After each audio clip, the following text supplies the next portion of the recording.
Clientes do plano de saúde Unimed foram pegos de surpresa agora nesse fim de semana com a informação de que o Hospital Arthur Ramos foi descredenciado da rede de atendimento do plano. Sobre esse assunto, eu falo ao vivo com o repórter Leandro Santiago. Leandro, é com você.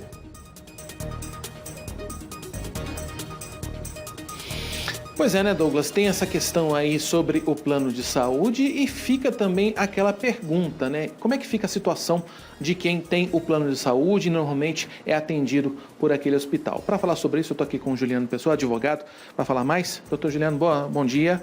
Nessa situação, como é que fica, por exemplo, tem pessoas que estão fazendo tratamento no hospital e o plano já não atende mais naquele hospital. Como é que fica essa situação? Bom dia. Bom dia quem nos assiste, bom dia, Douglas. Veja só, é interessantíssima essa pergunta para a gente esclarecer, né? É natural que as pessoas fiquem ansiosas ouvindo esse tipo de notícia, mas geralmente essa é a determinação da própria Agência Nacional e da Lei 9656, que regulamenta esse tipo de mercado, que os pacientes internados, eles não devem sofrer qualquer tipo de prejuízo por isso.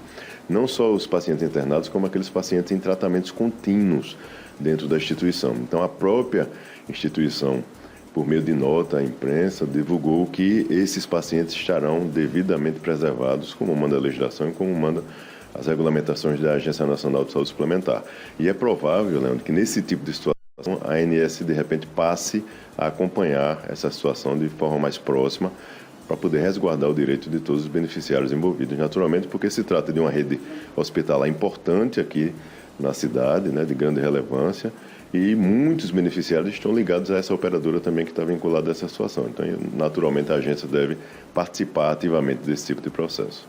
Nesses casos, por exemplo, a gente já viu em outros casos, por exemplo, de plano de saúde, muitas vezes o hospital querendo, se não interromper tratamento, mudar tratamento, diminuir o número de sessões, entre outras coisas. Isso pode ser feito nesses casos?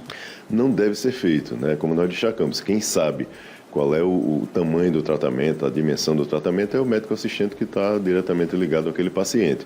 Não cabe nem a operadora, nem a instituição hospitalar intervir diretamente nesse tipo de situação. Caso isso aconteça, nós recomendamos, inclusive, que o paciente busque ajuda. Primeiro, reportando o caso para a ANS, né, para poder abrir uma reclamação em face daquela situação que está ocorrendo, e a ANS virá requerer ali as informações devidas, tanto da instituição, se for o caso, como da operadora diretamente. Então, não deve haver esse tipo de interferência. Quem sabe qual é o tratamento do paciente é o médico que está ali direcionando aquele paciente.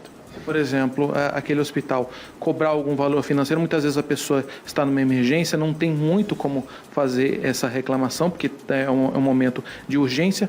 Como é que ela deve agir? Paga, passa o cheque, como é que faz? Olha, primeiro que exigência de caução para atendimento de urgência e emergência, isso é crime, é prática criminosa prevista em lei. Então, não deve existir, em hipótese alguma, esse tipo de situação. Naturalmente, se o paciente se deparar com isso, ele deve assinar qualquer coisa, né? Ninguém vai privilegiar as questões financeiras e econômicas em face de uma pessoa que está necessitando ali de assistência à saúde. Então, assina, se resguarda, tenta fotografar, tenta filmar, tenta gravar esse tipo de situação que é indevida, é ilegal, e depois se busca reparar esses prejuízos junto ao Poder Judiciário. O que não pode é a pessoa ficar desassistida, mas a instituição envolvida nesse tipo de situação tem ciência plena de que isso não pode acontecer em hipótese alguma. Esse tipo de prática é vedada pela legislação e não deve acontecer. Inclusive, em relação, trazendo para esse caso concreto que nós estamos abordando, casos de urgência e emergência também permanecerão sendo assistidos por hora. Então, não haverá interferência nesse sentido, não deve haver. Se houver, deve ser reportado imediatamente para a ANS e para a própria operadora vinculada. Tá certo, obrigado pelas informações. Então, fica o recado aí para você que é usuário de plano de saúde e agora fica muitas vezes preocupado como é que fica a questão do tratamento. Então, a princípio, não é para mudar. Segundo a lei, não se deve mudar, mas se tiver qualquer problema, procure as autoridades. Volto com você, Douglas.